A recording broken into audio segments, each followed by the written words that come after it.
Hello and welcome to Cyber Sidekicks, the weekly cybersecurity podcast hosted by Richmond Advisory Group principal analysts, namely me, Rory Duncan. And me, Christina Richmond. This podcast is your go-to partner for understanding the cybersecurity market, industry trends, and the real-world challenges of protecting organizations today. Thank you. Christina, how are you doing? I am well, Rory. It's a beautiful day here in the inland Northwest, not to be confused with Seattle. I'm in Spokane. How are you doing, Rory? Fine. Yeah, we have a sunny day here as well, which was great. The backlog of laundry was threatening to take over the entire kitchen. So managed to get some of that done, which is great. Just need it to get dry now.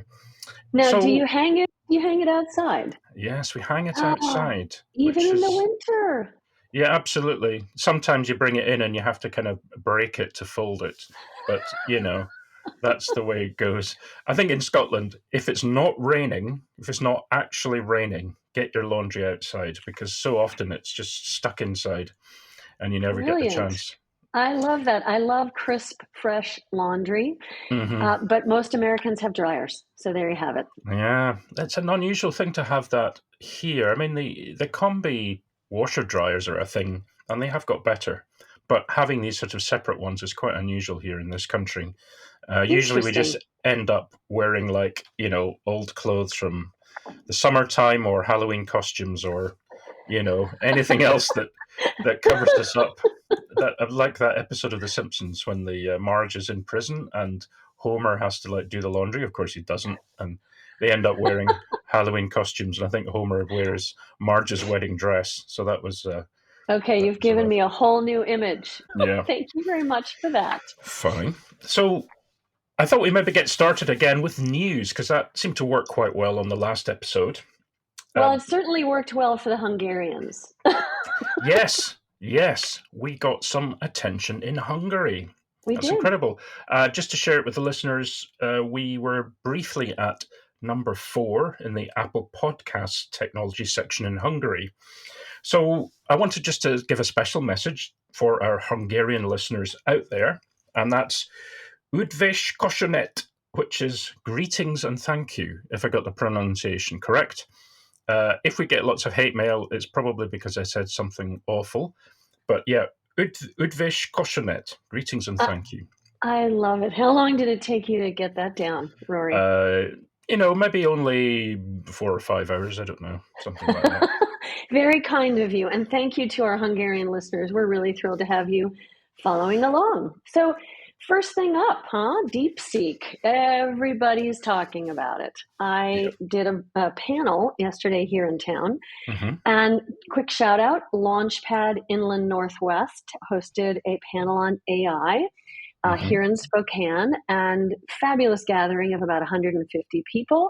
We had people there from Eastern Washington University, Omniscia AI, which is a new startup here in Spokane, and many others, and I apologize for not listing everybody off, but we talked about, should you be afraid of AI, and is AI going to take our jobs, and what is AI, and what are we going to do with DeepSeek? I will say that there's a first mover advantage to jumping into a technology space that no one else has jumped into, like OpenAI, but there's also the disadvantage of spending billions of dollars to push that initial rock up the hill.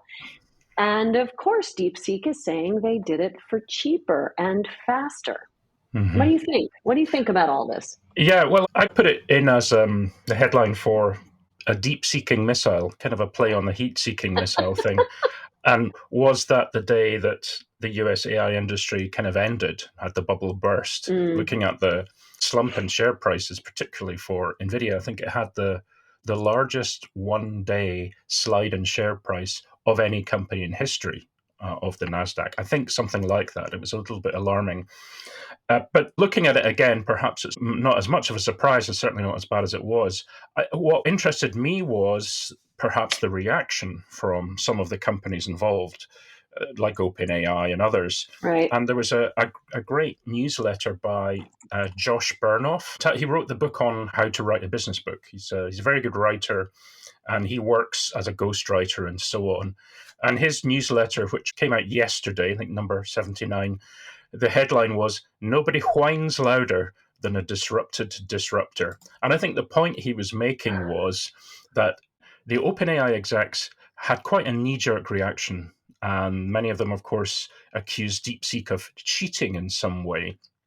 And I think what he was pointing out, as others have pointed out, is that if you've got models that are based on supposedly public information, and OpenAI and others say that this is based on public information, it's not copyrighted material, then if somebody's copying you, then you can hardly be accused of cheating if something is already being created from public data.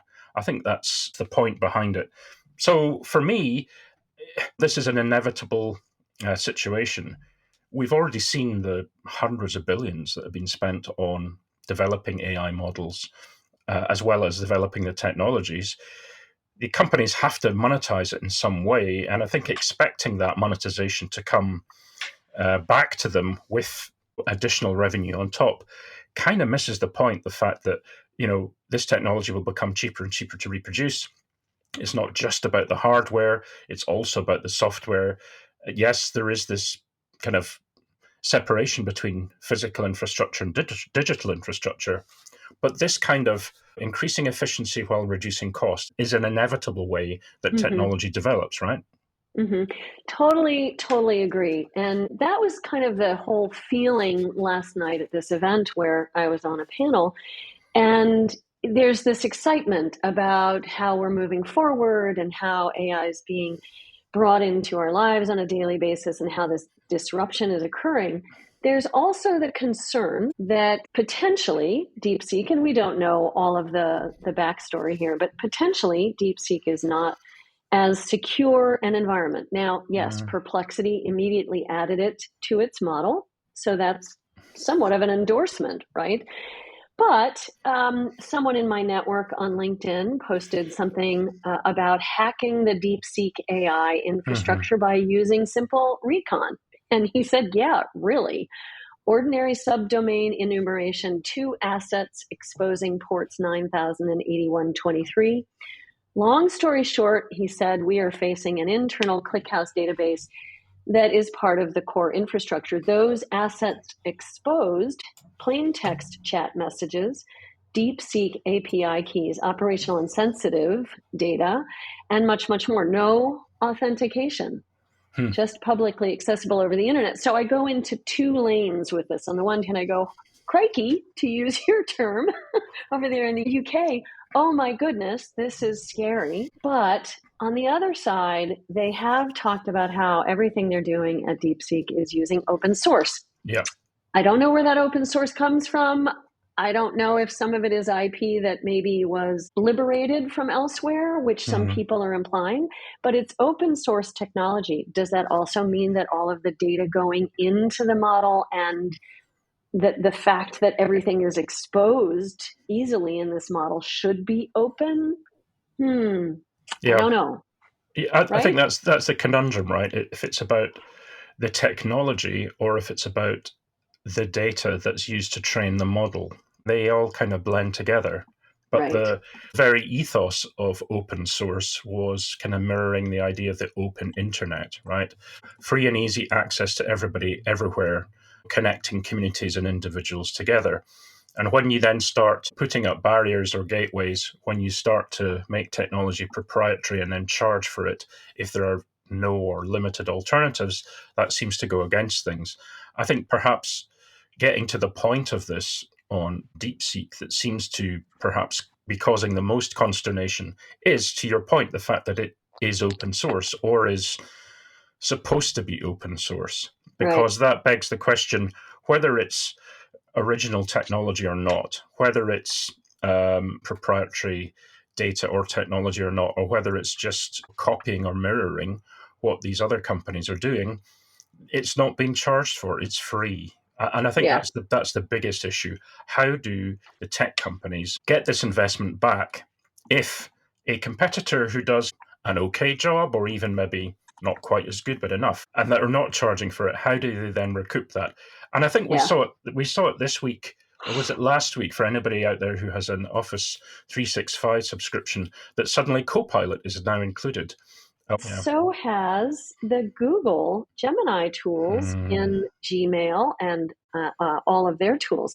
Yeah. And so, yes, they're trying to recoup money, but how you do it is what is important. So, yeah, making it look free and easily usable, terrific. I think there's some ways that they could really kindly, gently, and perhaps with a discount, bring people into the fold, into the drip, and eventually get us, using it more of the time. I do not use it myself at this particular moment because I'm annoyed by it, honestly.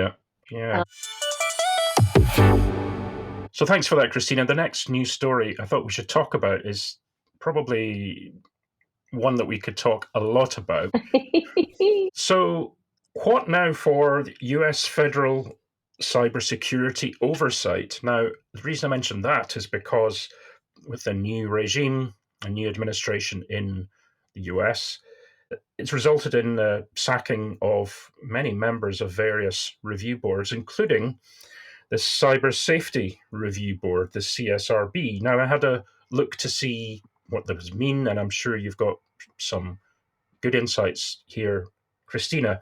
But essentially, the CSRB is modeled after the National Transportation Safety Board, in this case, tasked with reviewing significant cybersecurity incidents and reporting on them. Now, the reason I bring up the NTSB is because, of course, after that horrendous accident or incident that we've been looking at in Washington, D.C., it was the NTSB would step in to investigate that, see what kind of things they could be learned from it and make recommendations. So I guess for the Cyber Safety Review Board, it's only been around for, I think, 3 years. In fact, it's February 2022 when it was formed. The CSRB has been quite critical of Microsoft and a few other companies, but they've also been quite critical about some of the nation-state actors, including China, that they believe have been responsible for hacking activities. So, Christina, let me get your take on this. Perhaps it's a case of a new broom sweeping clean. What do you think? Right. Yes, every administration likes to bring in its own people sometimes, or change out how things are being done. It was sudden. Both CISA and the CSRB received letters thanking them for their work, terminating their positions, thanking advisors for their assistance with these agencies, and saying that their services are no longer needed. I'm hopeful that the administration has a plan to improve and replace some of the work that the CSRB was doing. It was known to have been quite scathing with Microsoft, which I think everyone needs to be held accountable when they are a large hyperscaler or a large vendor, or they have a lot of users. They need to be held accountable to make sure that they're doing the right thing around cybersecurity environments, and Microsoft being no exception. So there was an incident in 2023. Chinese hackers breached the mailboxes of more than 500 Microsoft Online Exchange users. And so the CSRB had identified a series of Microsoft operational decisions that needed to be cleaned up. So they were doing good work. The CSRB was doing good work to hold our feet to the fire to make sure that we were doing the right things in cybersecurity. Recently, they were about, halfway through an investigation of the hacker group called Salt Typhoon, a group of Chinese hackers that just this last December supposedly stole a lot of data from a large number of Americans, and also targeted our new administration, President Trump and Vice President J.D. Vance, among others. And so why was this board taken down suddenly without any replacement, I'm concerned about that, to be honest. And I would encourage administrative officials to get their next steps in place very quickly, because this is our new front, right? Yeah. War is fought in many different ways now, but one of those fronts is the digital front. And we have to be on our game as a nation. It also points to some of the things that CISA and the CSRB were working on was AI development risk. Right. You know, prioritizing speed over safety, for example. And so that is something that I was kind of going down the rabbit hole on. CISA had a roadmap for artificial intelligence. It was not policy, it wasn't regulation yet. But, you know, they were looking at how do we work with AI responsibly to support our mission in CISA? How do we protect all AI systems? How do we protect critical infrastructure from malicious use of AI? How do we collaborate and communicate with enterprises and other governments and international partners and the public? And then how do we expand our usage of AI into the workforce? Well, I just want to come back to that critical infrastructure. So what did Salt Typhoon do? They not only were hacking into the Trump administration when they were candidates and other officials, but they also are known and have been under investigation for hacking into 9 telcos. So the biggest critical infrastructure for us in the US, but also very impactful across the world, AT&T, Verizon. Windstream was one of the latest victims of this attack.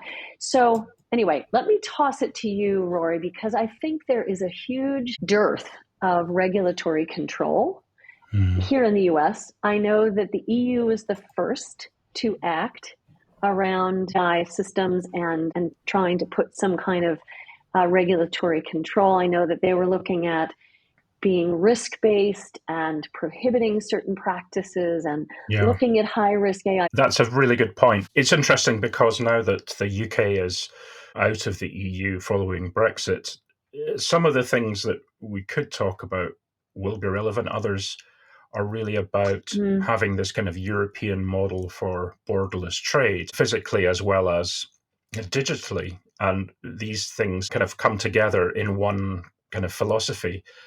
It's interesting to see the difference, in as much as I think with the CSRB and other committees, I'd like to think that this was just a case of a change in approach, reduce the size of the big state by reducing federal committees and systems and so on as a philosophical approach of the new regime, which seems to be in dramatic contrast with the EU, which is certainly regulation heavy with common approaches to political and economic challenges. If you're able to get to grips with something like the GDPR Act and other acts and regulations that were brought in for the use of cloud technologies, you'll probably be able to understand the EU AI Act as well. I think if you look at the approach that the EU takes, it's to try to better understand who's using it. In other words, the entity type, so provider, deployer, distributor, whatever, and then what kind of information is stored, how it's used, how long it's used for, does it contain personal information or not, etc. It's complex. The EU AI Act tries to get to grips with something that people don't really understand within the governments at a country level and also at the European level. And that is, what does it mean for the people of the European Union? If we're going to have the same economic policies, if we're going to have borderless access and e-commerce, if we're going to have populations that are transitory that can move from country to country, if you can have borders that only really exist virtually, if you can have this mishmash of cultures, how is that going to find its way into the large language models going forward? It kind of reminds me in a way of the first days of the internet, when France in particular was really concerned about the fact that everything on the internet was basically going to be in English, which it turns out mostly was, Mm. and started to try to protect their own culture and language by making sure that there were options for French language websites and so on. I don't know how well they've done on that, but to take their point, I think it's about potentially what could be diluted and what could be wiped out in the process. So for me, I think that's where the Act comes in. It's almost like an opposition. It's creating, through its own compliance and its regulatory environment, a very different kind of approach to AI versus the rest of the world, certainly versus the US, certainly versus China, and which is kind of protectionist in a way. And I'm not saying that that's a bad thing, but I think we're going to increasingly see the protectionism coming in on the back of regulation, on the back of tariffs and other economic initiatives, but also on the back of the necessity for security. So if we're going to have regional internets, or we're going to have situations where we have firewalled countries or entire regions, it's that kind of thing. We thought that might happen going forward, and certainly in case of Russia and also China and some other countries, that may be where it ends up. But that was probably a very long, rambling explanation. No, I think that's terrific. I wonder if it also follows the hype cycle. There's always a hockey stick moment when technologies are reaching their pinnacle of development, of beginning usage. And then there is this beginning of the long tail of usage. We saw this with the internet in the early days, right? Yeah. Back in the dinosaur era, we watched as companies wanted to build out their digital presence, but there was no way to buy easily because, you didn't have Amazon.com. You didn't have ways of buying digitally. So you had to have consultants come in and help you build out your infrastructure. But I think it's the same kind of hype cycle that we see, or we saw, shall I say, with cloud, right? Right now we're at that pinnacle, or maybe we're just about to reach the pinnacle of building and confusion and excitement and development and the beginning of usage. And then we're going to see a plateau. What do you think? What do you think, Rory? I think so. I'm still musing about the dinosaur age, actually. Your mention. I think that would be quite good to have a few of them around. Yeah, the dinosaurs? Yeah. Yeah. I think that would make things very interesting. Let's talk about RSA, the RSA latest segment of the show. And again, just as we talked about last week, we'll be there. You and I will be there. So for those of you listening who will also be there, reach out if you'd like to meet us. For any vendors, we're always happy to have a chat with you. Newcomers to the industry, perhaps you're an emerging vendor or have got something new and interesting to talk about. Let's have a coffee, have a chat. The other thing I wanted to mention, Christina, was that there's been a series of webinars that RSAC is doing. I think they had one which is called a Proactive Behavioral Approach to Cyber Readiness. And then one coming on the 7th of February, which is The Spy Who Hacked Us, which I thought was a good name. Espionage, Cybersecurity, and the Supply Chain. So I think, that might be an interesting one. It's a kind of a panel discussion. And I'll put these details in the show notes, but it looks pretty interesting. Now, you were going to call something out, weren't you, for the show? Yeah, a couple of things. As we go forward towards RSA, you'll hear us talking about specific companies that we find interesting or are looking forward to chatting with. So some call outs to some of the vendors and service providers. But for today, I thought I would do a couple of different call outs. One is the Innovation Sandbox, which occurs every RSA conference and is really an interesting morning from 9:30 to 12:30. It's usually the Monday of the show.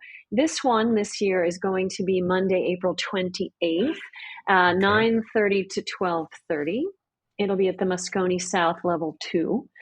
And we don't know who is going to be vying for the winner position, but we do have a little insight on what happened last year. So if you go to PitchBook, you can see the list of all the companies that were in the Innovation Sandbox.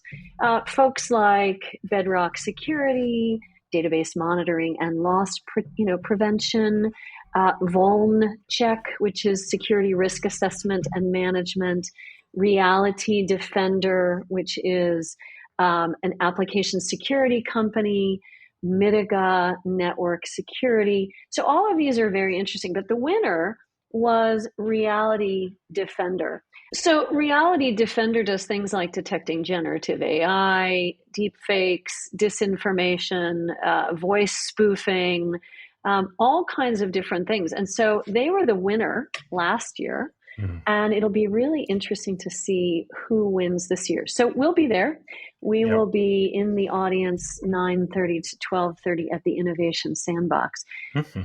Let me also call out something that I'm a part of, which is called the Security Tinkerers.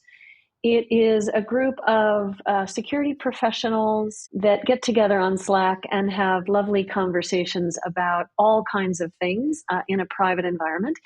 But the thing that I want to talk about is something that we do every year called Pitch for Charity. And we do it during the RSA conference.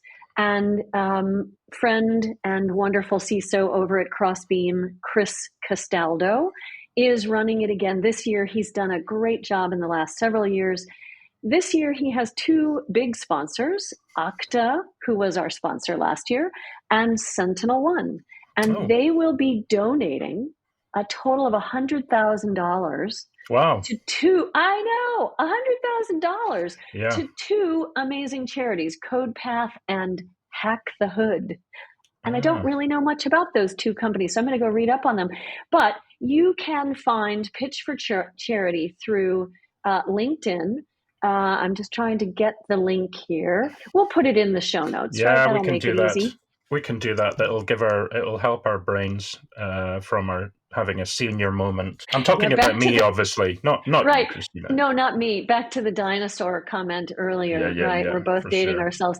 But yeah, so there's some great folks on the selection committee, other friends from the Security Tinkerers group. So check it out. You can probably look for it on LinkedIn by doing hashtag Security Tinkerers or look up Pitch for Charity 2025. But some great companies will be pitching. This is how it works. They pitch their solution to the audience. And I think usually Chris has about 5 presentations. It goes on for several hours. So if you are a company that wants to get the word out about what you're doing and what you're solving for, this is a great opportunity for you to have the stage, talk to CISOs and others. And it has really made a difference in companies getting recognized and being noticed for the things that they're doing. So that's all from me on that. Great. Thank you, Christina. So probably one of the most important things aside from that, and we talked about it last week, was book your hotel room now. Make sure you book your travel for sure, but definitely your hotel room now, or you will be sleeping in that dumpster behind the Chipotle on Howard Street if it's not already booked. So unless it's on the Airbnb already, I don't know. Probably. I've slept in worse, I must say. So yeah, just remember that it's going to be crazy in terms of accommodation. And with that, I'd like to thank everybody for tuning in for the show this week. Thanks, Christina, for the great discussions. Give us your comments. Perhaps you have an opinion on something we've talked about. Perhaps you even have an opinion on us, although we may not share them if they're not complimentary, of course. Otherwise, please like, subscribe, share, follow, etc., etc. And we look forward to chatting with you next week. Thanks all. Bye-bye. Bye-bye.